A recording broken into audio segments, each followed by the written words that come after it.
guys, gusto ko lang magpasalamat sa The Gluto Lounge. Grabe, after 2 to 3 months yata, hindi ko na matandaan kailan yung last Jotox ko. I-check ko nga. Pero nakita namin yung mga mukha namin umimpis na lumubog yung dito. As in, ito wala akong ayong filter na to sa Instagram, guys. Hindi siya nakakaliit ng mukha. Pero pag yan nakita nyo ba yan? Ayan, lumulubog yan, guys. Lubog yung face namin. Even si daddy pa nagsasalita, kita mong lubog siya. So, doon talaga siya nag-e-effect kapag mga medyo matumatagal. Hindi mo siya although may kita mo pag meron something, pero kapag tumagal, parang sarado pa sila.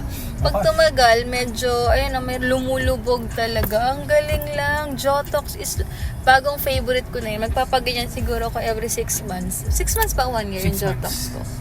Ayun, check ko sa history ko kung kailan ako nagpa-Jotox para alam ko na every 6 months. Ang ganda ng effect, guys. Jotox